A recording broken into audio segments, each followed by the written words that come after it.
Pemirsa, ketemu lagi bersama saya Samwes di kanal Podcast S Jawa 1. Kali ini kita akan membahas tentang ekosistem ekonomi kreatif kaitannya dengan Kota Malang di tahun 2025 akan menjadi kota kreatif dunia dan sudah masuk ke UNESCO dan sudah masuk korespondensinya adalah ada dua, yaitu Kota Malang dan Ponorogo. Nah, Kota Malang yang dipilih itu adalah kota kreatif dunia dalam bidang media art.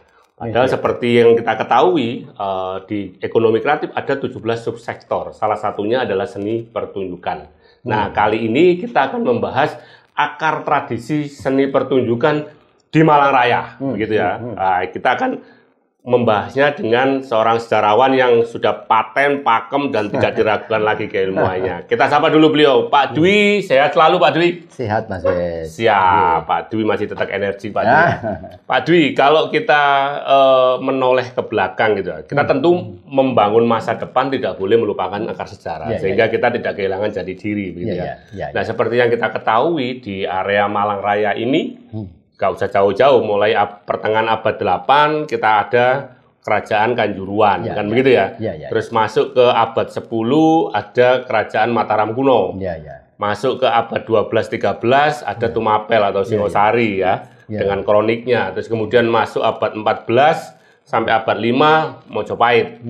Kemudian Demak dan sebagainya. Nah, Pak Dwi, sebagai daerah yang banyak kerajaan berdiri di atasnya begitu, tentu yang namanya kerajaan pasti punya seni pertunjukan, baik seni pertunjukan versi kerajaan atau versi keraton begitu ya, maupun seni pertunjukan versi rakyat.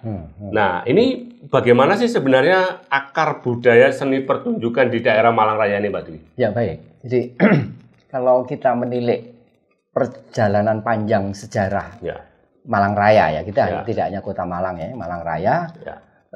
Cukup alasan untuk mengatakan bahwa Malang Raya ini adalah pusat kebudayaan atau bahkan pusat peradaban lintas masa. Jadi tidak hanya di masa tertentu, tapi berbagai masa. Betul. Nah, kalau kita bicara tentang akar ya, ini berarti kan kita mesti harus menelisiknya ke masa lalu ya. Jadi ini kajian dengan membicarakan dengan perspektif historis. Bila mana pertanyaannya, Malang ini menjadi pusat kebudayaan dan pusat peradaban di masa lalu. Nah, ini yang akan kita coba telisik ya. Terus yang kedua, di masa lalu, khususnya di masa Hindu-Buddha ya, di era kerajaan, pusat kebudayaan. Nah, jadi kebudayaan itu memusat, itu terutama di keraton. Jadi sentranya itu ada di keraton. Dari keraton kemudian menyebar ke luar keraton. Nah, gitu ya. Nah, oleh karena itu daerah-daerah yang beruntung kedapatan pusat-pusat pemerintahan ya. Kalau dalam istilah kuno pusat pemerintahan itu disebut kadatwan. Kadatwan itu kemudian menjadi kedaton itu ya. Jadi daerah-daerah yang beruntung ya dalam sejarahnya itu menjadi kedaton ya, pusat pemerintahan kerajaan dan apalagi kalau tidak hanya satu kali. Kedaton itu juga bertransformasi menjadi keraton ya, Pak Dwi? Ya, nantinya jadi kedaton, jadi kadatwan menjadi kedaton menjadi keraton. Siap. Jadi kalau daerah itu tidak hanya sekali menjadi pusat pemerintahan, tidak hanya sekali menjadi kadatuan, tapi beberapa kali, berarti beberapa kali pula sentra kebudayaan, sentra peradaban itu berada di tempat yang bersangkutan. Gitu ya. Nah, apakah Malang punya gambaran semacam itu ya? Jadi kalau kita menelisik ya di masa lalu ya, paling tidak jejak awal yang menunjukkan bahwa Malang itu menjadi kadatuan, pusat pemerintahan kerajaan, itu kita dapati ya sekitar abad 7 ya. Abad 7 akhir atau awal abad ke-8 ya. Yaitu di era kerajaan Kanjuruhan ya. Nah, memang prasasti yang sampai ke tangan kita itu 760. Abad ke-8 berarti ya. Abad 8 pertengahan ya. Banyak pendapat yang mengatakan bahwa prasasti itu dikeluarkan oleh Gajayana ya. Tapi kalau kita betul-betul mencermati, ternyata ketika prasasti dikeluarkan, Gejayan itu sudah meninggal. Jadi sudah marhum ya. Jadi prasasti itu justru dikeluarkan di era cucunya yang namanya Anana. Gitu. Ini yang jarang sekali disebut orang ya, Anana gitu ya. Jadi Gajayana punya anak Uteyana, Uteyana punya Anana. Nah, prasasti itu dikeluarkan di era Anana. Jadi 760 itu era Anana. Artinya orang tuanya Anana, Uteyana, ini sebelum itu, Gajayana sebelum itu lagi. Nah, jadi boleh jadi era pemerintahan Gajayana itu bisa saja di awal abad ke-8 atau di akhir abad 7 ya. Bahkan sebelum Gajayana masih ada lagi Dewa Simha. Gitu ya. Jadi mungkin era-era Dewa Simha itu era 600-an akhir, ya, 600-an akhir, terus kemudian Gajayana itu 800 awal, dan seterusnya sampai ke cucunya yang bernama Anana yang merupakan berasal dari Kanjuruhan itu sudah di pertengahan ya, lewat pertengahan. Nah, karena ini merupakan kerajaan yang berpusat di Malang, tepatnya di Das Kalimetro ya, maka Malang pada waktu itu ya. Malang pada waktu itu yang lokasinya di timur Gunung Kawi ya, terutama di Das Metro itu menjadi pusat kebudayaan dan sekaligus pusat peradaban. Ya. Nah, kalau kita bicara kebudayaan dalam arti luas, itu paling tidak kan ada 7 unsur, Mas. Ada bahasaan gitu ya. Kemudian ada pengetahuan, ada teknologi ya, sistem pengetahuan, sistem teknologi, ada pencaharian hidup gitu ya, ada sistem ekonomi, ada organisasi sosial, ada religi, ada kesenian. Nah itu jadi kesenian ini merupakan salah satu unsur dari paling tidak 7 unsur kebudayaan universal gitu ya. Nah, oleh karena Malang ini merupakan pusat kebudayaan, pusat peradaban, tentu di dalamnya juga sekaligus pusat kesenian. Kesenian. Di antara beragam kesenian itu ya, berbagai cabang kesenian itu ada cabang kesenian yang disebut dengan seni pertunjukan. Atau dalam bahasa asing disebut performing art. Jadi pertanyaannya, apakah pada abad ke-8 atau akhir abad 7 ya, di era Kanjuruhan sudah ada performing art, seni pertunjukan yang ada di Malang? Tentulah ada. Kendati pun kita tidak memperoleh gambaran yang detail ya mengenai bagaimana bentuk rincinya. Tapi tentulah ada, gitu ya. Terlepas dari apapun bentuknya, apakah itu apakah jenisnya ya, apakah itu musikal, tari atau teater atau sendera tari, drama tari dan teater, atau dalam bentuk kriya, paling tidak kriya ya. Nah, kerajinan ya, seni kriya itu. Nah, jadi pastilah ada. Nah, jadi dengan demikian pada abad ke-8, jadi Malang tentu sudah memiliki apa yang kita sebut sebagai seni pertunjukan. Sekali lagi, kendati pun kita masih belum mendapatkan gambaran yang clear ya, yang terang benderang ya. Setelah Kanjuruhan, kembali Malang itu dijadikan sebagai kadatuan di era pemerintahan berikutnya ya, kerajaan berikutnya ya. Ini kerajaan yang kemudian memusatkan pemerintahannya di Malang itu adalah kerajaan Mataram. Mataram kuno ya, Pak. Ya, Mataram. Zamannya Mpu Sindok. Ya, eranya Mpu Sindok ya. Yang semula pusat pemerintahan kerajaan Mataram itu ada di Jawa bagian tengah. Itu kemudian digeser. Kena erupsi terus geser ya. Digeser ke Malang gitu ya. Bahkan prasasti Turian tahun 929 itu ya. 929 Masehi menyebut bahwa kadatuan kerajaan Mataram di era Pusendok atau Sri Isyana itu ada di Tamulang. Ya. Tamulang. Jadi kalau yang sangat mungkin kata Tamulang itu kemudian menjadi Tembalangan. Gitu Tembalangan. Sekarang nama dusun ya. Nama dusun. Sekarang yang ada di Das Berantas. Jadi sebenarnya hanya geser posisi aja, reposisi ya dari semula di Kanjuruhan itu pusat pemerintahannya ada di Das Metro, ini geser di Das Berantas. Gitu.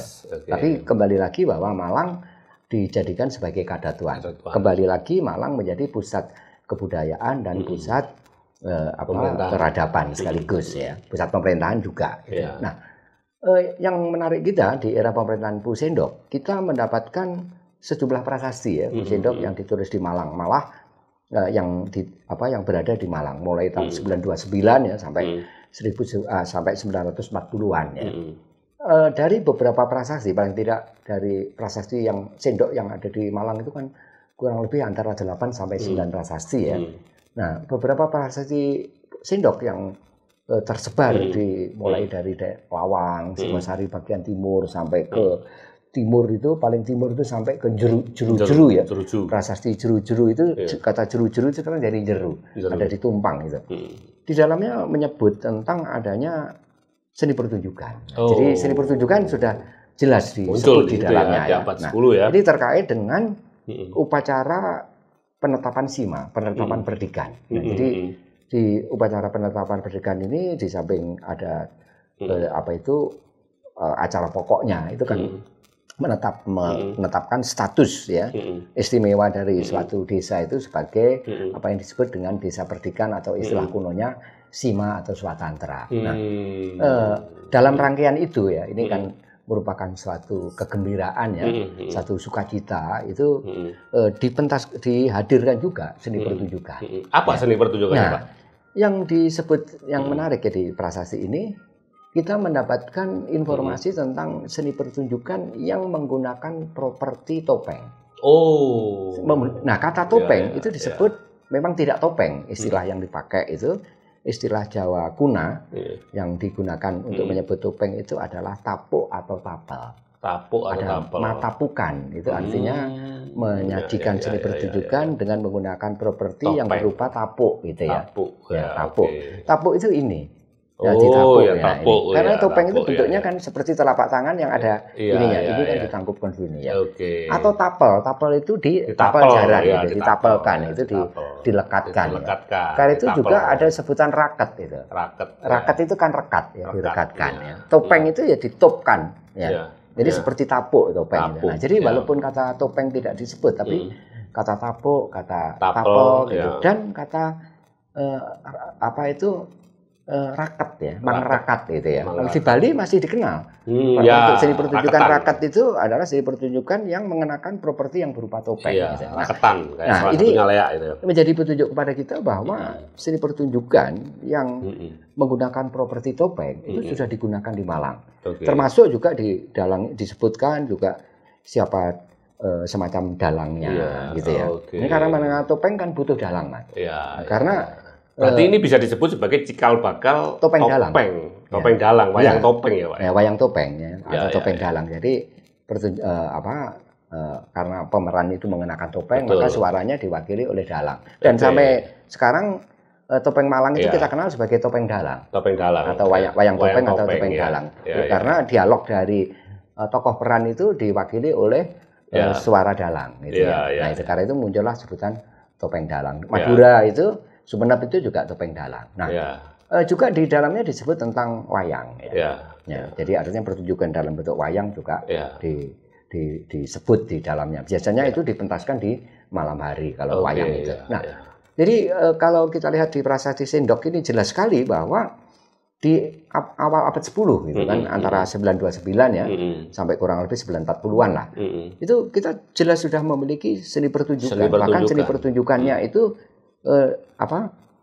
jelas disebut mengenakan properti yang berupa topeng. Jadi akar tradisi topeng ya, seni pertunjukan dengan properti topeng itu sudah panjang. Paling tidak secara tegas ya, secara tekstual itu sudah disebut di awal abad 10 itu. Betul.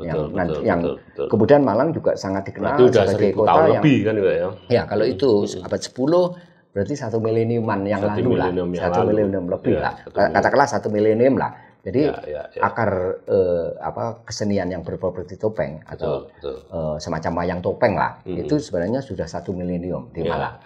Terlepas apakah cerita yang dipentaskan, sangat mungkin ketika pertunjukan dengan properti topeng itu tidak mementaskan lakon Panji, Mas. Karena lakon Panji baru muncul belakangan, baru era Majapahit. Ya. Itu artinya berarti topengnya bukan topeng Panji, Pak. Ya, lakonnya, lakon misalkan yang dipentaskan tidak harus Panji. Nah, sangat mungkin lakon yang dipentaskan itu adalah lakon dari Wiracarita. Apakah itu Mahabharata atau Ramayana, gitu ya.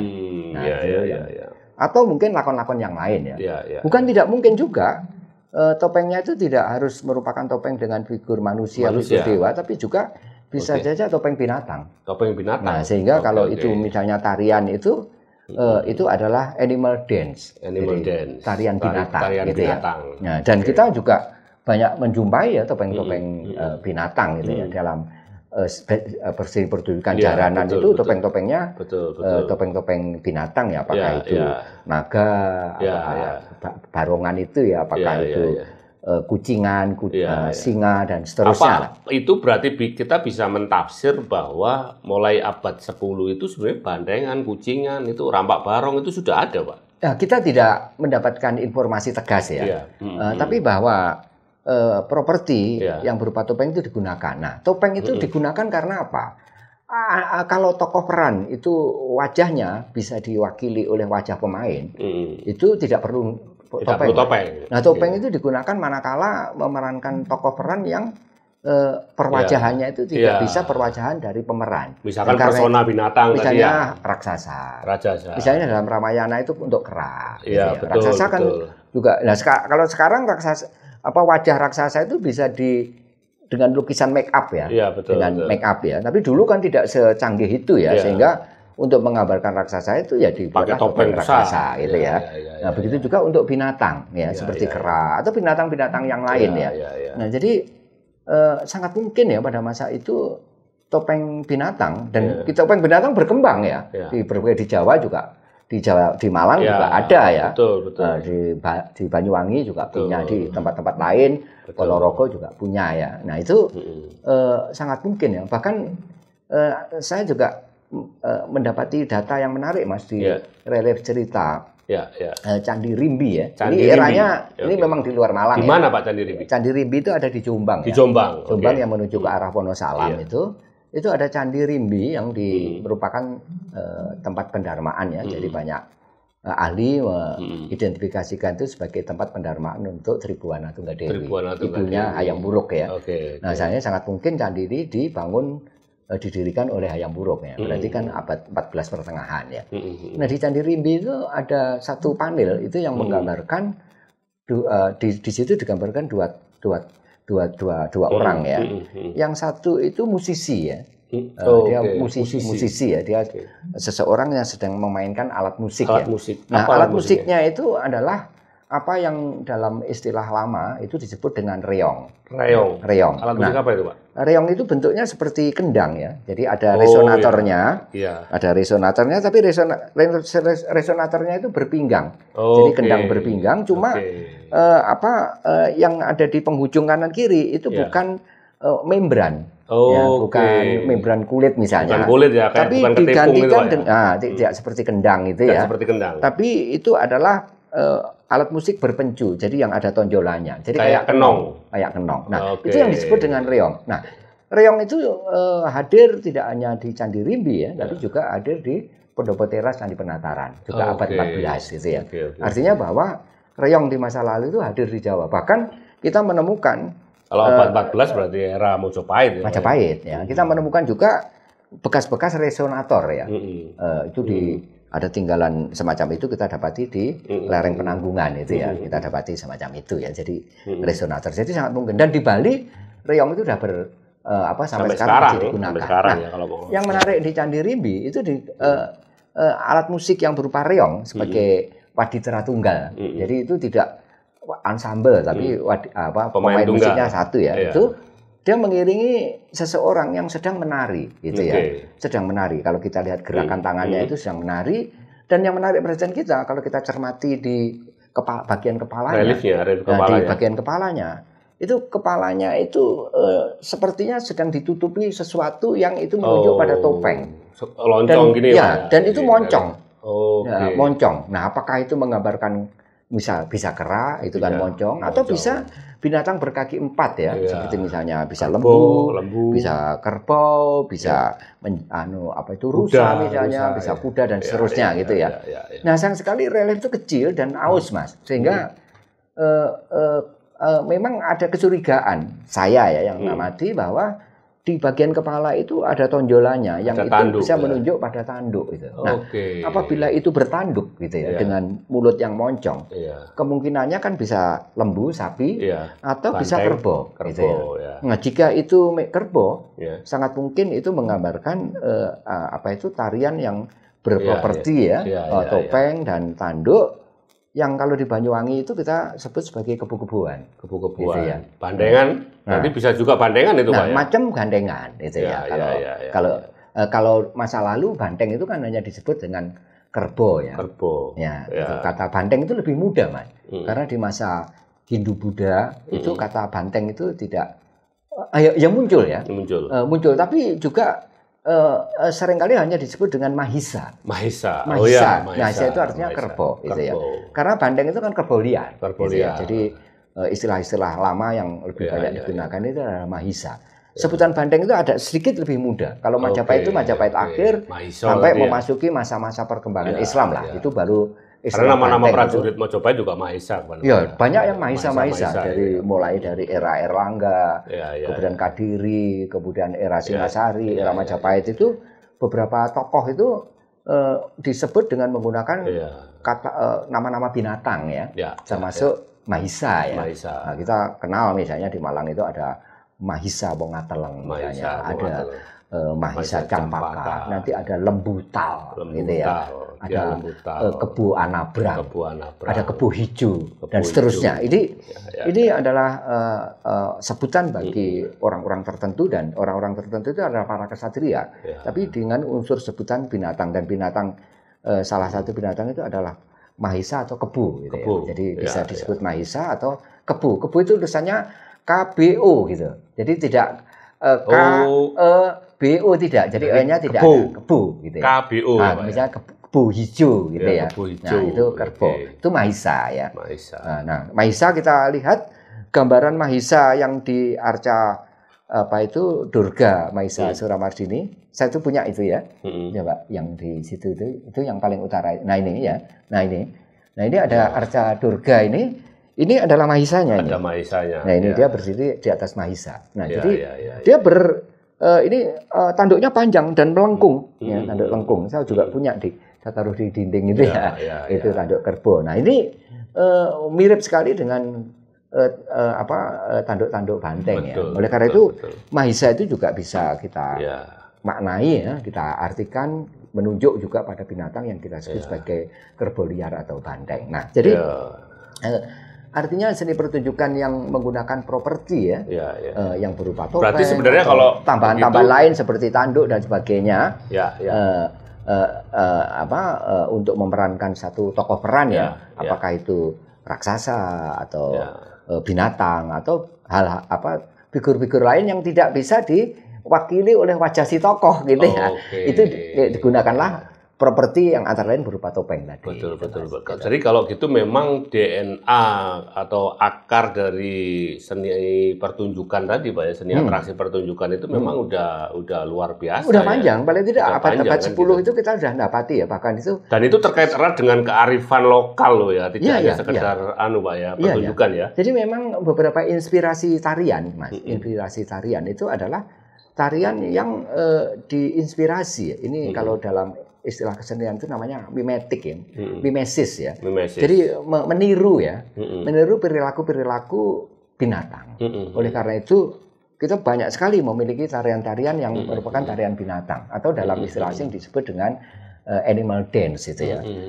Yang kita sebut sebagai bandengan sekarang itu adalah animal dance. Bandengan ya. Itu kategorinya ya. Tarian dengan tokoh perannya kan binatang. Betul. Jaranan itu juga ada aspek animal dance-nya, barongannya misalnya, caplokannya, kucingannya misalnya ya, yang kucingan atau barongan, atau celengannya, atau kudanya, ini kuda lumping. Kalau kuda lumping itu kan ya menggambarkan kudanya sendiri, gerakan kudanya, karena itu kudanya juga seperti bergerak gitu, tapi juga menggambarkan prajurit penunggang kuda, kavaleri ya, prajurit kavaleri. Ini juga kombinasi antara animal dance dan human dance itu ya, tarian yang diperankan oleh manusia dan tarian yang menggambarkan tokoh peran manusia dan tarian menggambarkan tokoh peran binatang. Kadang-kadang itu dicampur ya. Dalam Ponorogo itu juga ada tokoh peran yang manusia tapi ada yang bukan manusia. Nah, jadi ini panjang ya. Jadi setelah masa Mataram di era Sendok, tentu seni pertunjukan yang ada di Malang jauh lebih marak ya. Apalagi ketika kemudian hadir kerajaan yang lebih besar ya. Yang hadir di Malang yaitu kerajaan Tumapel atau Singasari gitu ya. Nah, tentu di era ini karena Malang itu kembali lagi dijadikan sebagai pusat kebudayaan, pusat peradaban, maka seni pertunjukan tentu lebih besar dari lebih marak ya, lebih berkembang lagi daripada masa-masa sebelumnya. Dan terus berlanjut sampai dengan masa Majapahit gitu ya. Masa Majapahit termasuk di era Majapahit itu Malang sudah memiliki pembukti memiliki akar budaya Panji misalnya, seperti yang baru kami pentaskan di Jakarta bersama Mangundarmo ya, menjadi sanggar tari Mangundarmo di Jakarta itu kami mengangkat lakon Panji yang cerita Panji yang sinopsisnya itu kita dapati di prasasti dan prasastinya itu ditemukan di Malang, ditemukan di Gubuk Laka dan sangat mungkin prasasti itu ditulis oleh seorang Prasasti tokoh Pabanyolan, namanya Prasasti Pabanyolan itu ditulis Mahajaya yang tinggal di Sangyang Dapur Pajaran.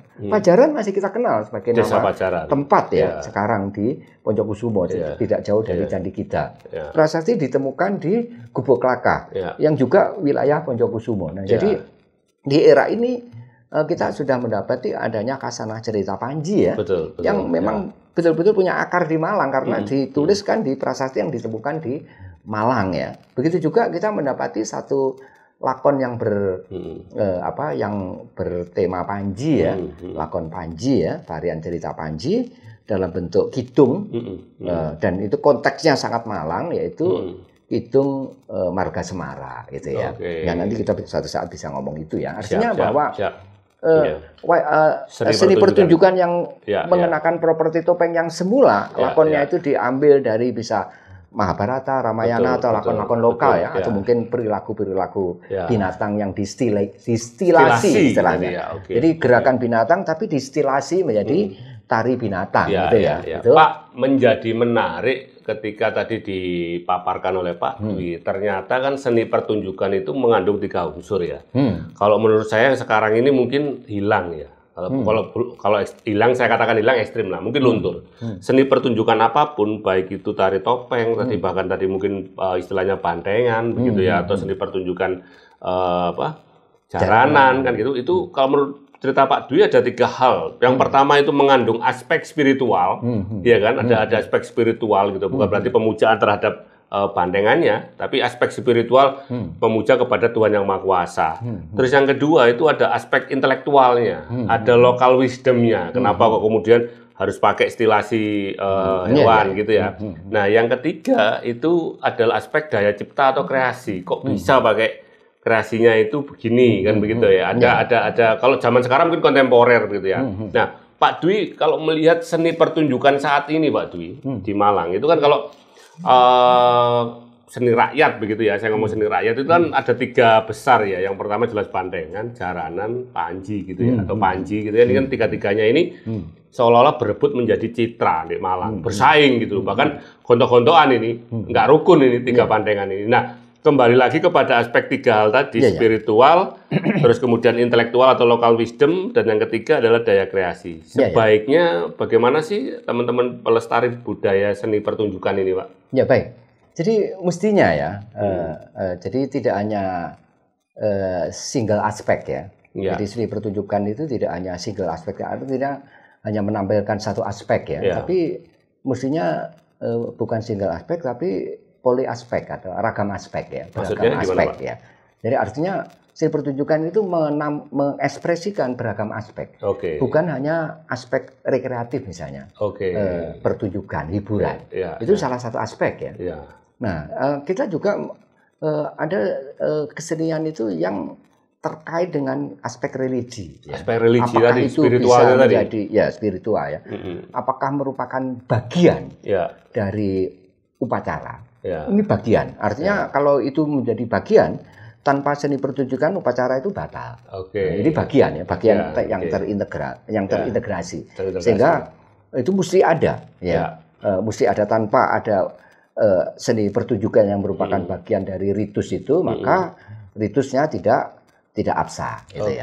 Tapi ada juga konteks kegiatannya itu adalah kegiatan ritual, tapi seni pertunjukan itu bukan merupakan bagian dari ritus, melainkan penyemarak. Misalnya ritusnya adalah penetapan desa Perdikan, Manusuk Sima, menjadikan desa itu sebagai desa Sima. Nah, seni pertunjukan itu dihadirkan sebagai penyemaraknya. Atau kalau sekarang bersih desa gitulah ya. Jadi artinya kegiatan upacara berlangsung dulu sampai selesai, kemudian disemarakkan oleh seni pertunjukan, entah itu disambungkan di siang atau sore harinya dan dilanjut sampai di malam harinya. Nah, ini adalah aspek religis ya, atau bisa saja bukan hanya religis tapi aspek magis gitu ya. Ada pertunjukan-pertunjukan yang magis ya, atau kita sebutnya sebagai seni pertunjukan yang religio magis. Jadi ada religisnya tapi ada magisnya. Nah, ini aspek yang lain lagi ya. Tapi juga ada aspek yang berikutnya lagi, seperti yang dikatakan itu adalah aspek artistik ya, karena ini seni ya. Seni, betul. Jadi tidak hanya asal joget ya. Nah, betul. Gitu, kayak sekarang Pak, ya Nyun Sewu, waduh ini pamernya joget, kan tapi, pamer yang pamer aurat itu. Nah, kan ini kan ada yang kalau gerak itu adalah stilasi gerak. Jadi gerakan itu distilir ya. Betul. Nah, inilah yang membutuhkan apa yang saya sebut sebagai olah kreasi. Olah kreasi. Betul, jadi aspek yang ketiga, aspek artistiknya hadir ya. Tapi bukan hanya sekedar itu juga. Tidak sedikit bahwa seni pertunjukan yang dihadirkan ini kontekstual ya. Dikontekkan dengan hajatannya. Ini hajatannya apa? Sehingga seni pertunjukan yang dipilih ini seni pertunjukan apa? Kalau lakon yang kemudian dipilih lakonnya apa? Ini disesuaikan dengan konteksnya. Ya, konteks hajatannya. Nah, oleh karena itu seni pertunjukan yang demikian ini adalah seni pertunjukan yang yang ya kita bisa menyebut kontekstual, tapi sekaligus ini adalah seni pertunjukan yang simbolik dan membawa pesan. Jadi ini ada aspek-aspek simbolik dan di balik simbol itu kan ada pesan-pesan, Mas. Betul. Ada makna-makna. Nah, jadi inilah yang kemudian orang menyebut dan beberapa makna yang terkandung di dalamnya itu acap kali makna yang bersifat edukatif itu. Inilah mendidik, yang kemudian mendidik ya. Inilah yang kemudian menjadi apa yang disebut dengan tidak sekedar tontonan tapi tuntunan. Jadi memberikan tuntunan itu ya. Betul. Kemudian di penyajian ya. Ada kesenian itu yang memang hanya menampilkan satu gerak, jadi stilasi gerak. Tapi ada rangkaian gerak itu kemudian dibingkai, ya, dirajut dalam bentuk kisah. Nah, oleh karena itu ada seni pertunjukan tari katakanlah. Itu ada tari yang non naratif, itu hanya tarian, tari saja. Itu hanya dance. Tapi ada apa yang kita sebut sebagai tari yang bernarasi. Ya. Jadi kalau dance itu kita bisa menyebutnya dengan naratif dance. Jadi tarian yang ada narasinya. Nah, tarian yang membawa ada narasinya, ada kisahnya, ada cerita yang disampaikan. Ini berarti dia mempunyai muatan dramatik gitu ya. Atau kalau dalam istilah asing disebut dengan ada muatan teatrikalnya. Karena itu tarian yang semacam ini, yang naratif dance ini kemudian bisa dikategorikan sebagai theatrical dance. Jadi drama tari. Ada tari tapi ada aspek tarinya tapi ada aspek dramatikalnya. Nah, jadi menjadi kompleks dan di Malang yang ragam semacam ini, baik yang dance atau theatrical dance, yang animal atau yang non animal atau kombinasi human animal atau human atau kombinasi human dan animal dan sebagainya ini di Malang hadir semua dan yang menarik lagi ini mengakar. Kita punya akar yang panjang dan perwujudannya ragam, Mas, tidak hanya satu. Tidak hanya dalam bentuk kalau tari atau sendera tari itu tari topeng tapi juga hadir di kesenian-kesenian yang lain. Ada jaranan misalnya. Ini yang kesenian tradisi dan merakyat. Ada yang kemudian akhir-akhir ini berkembang apa yang kita sebut sebagai bantengan. Gitu ya. Ini adalah Kasanah ini adalah kekayaan, kesenian yang ada di Malang, yang mentradisi bahkan yang menyejarah. Oke, siap Pak. Jadi kembali lagi, sampai saat ini saya mungkin sependek sepengetahuan saya, belum ada yang menampilkan sendera tari antara bandengan, jaranan, topeng itu gabung jadi satu, Pak ya? Ya, jadi memang dimungkinkan ya, masing-masing itu tampil sendiri-sendiri ya. Jadi yang ini sebenarnya yang jaranan dan bandengan itu kan sama-sama animal dance-nya. Sama-sama animal dance. Sama-sama animal dance-nya. Tapi masing-masing punya bentuk sajian sendiri-sendiri. Boleh bandengan tampil sendiri, jaranan tampil sendiri, tapi tidak tertutup kemungkinan itu kolaborasi. Kemudian di sajian yang lebih kolaboratif gitu ya. Siap. Nah, bisa itu Pak ya? Kenapa tidak? Gitu. Karena ada olah kreasi. Kalau mau ada artistik kan mesti harus ada olah kreasi. Dan katanya Malang kota kreatif. Ya, tadi sudah di sejarahnya udah kota kreatif, kota peradaban. Yang jaranan, bandengan itu animal dance. Bagaimana animal dance itu kemudian dikolaborasikan dengan human dance. Dalam bentuk tari topeng. Gitu, wayang topeng. Nah, kalau ini bisa dikolaborasikan menjadi 3, ya ini menarik ya. Ada 2 animal dance ditambah human dance gitu ya. Nah, kolaborasinya tentu menggambarkan kasanah, menggambarkan kekayaan budaya yang ada di Malang Raya dalam satu pentas. Dalam satu pentas. Siap Pak Dwi. Nanti kita akan bahas lagi bagaimana mengkolaborasikan antar animal dance dan human dance tadi ya. Jadi bandengan, jaranan dan wayang topeng jadi satu dari satu pertunjukan. Tapi kita bahas di sesi berikutnya. Ini tadi memang kita batasi pembahasannya adalah tentang seni pertunjukan. Dan tadi sudah disebutkan, ceritakan Pak Dwi mulai bahkan awal abad ke-7 sampai kemudian abad ke-14 tadi ada ada Candi Rimbi ya di era Mojopahit, bahwa memang Malang itu DNA-nya, gennya itu orang-orang kreatif dan gennya itu memang seni pertunjukan, begitu Pak ya. Oke, terima kasih Pak Dwi. Ketemu lagi nanti kita di sesi berikutnya, kita akan bahas tentang rencana teman-teman mau mengadakan tahun baru semacam pentas kolaborasi antara bandengan dan jaranan gitu Pak Dwi ya. Oke, terima kasih Pak Dwi. Matur nuwun Pak Dwi, sehat selalu. Pemirsa, demikian tadi perbincangan kita tentang akar budaya seni pertunjukan di Malang yang sudah dibahas oleh Pak Dwi mulai dari zaman Kanjuruan, jadi awal abad ke-8 atau pertengahan abad ke-8 sampai kemudian era Mojopahit di abad 14. Luar biasa bahwa memang Malang ini gudangnya seni pertunjukan dan memang kreasinya tadi sebutannya adalah lintas masa Pak Dewi ya. Lintas masa. Luar biasa. Terima kasih. Jumpa lagi bersama saya di episode selanjutnya. Tetap di Podcast S di saluran Java 1. Tetap sehat, tetap semangat.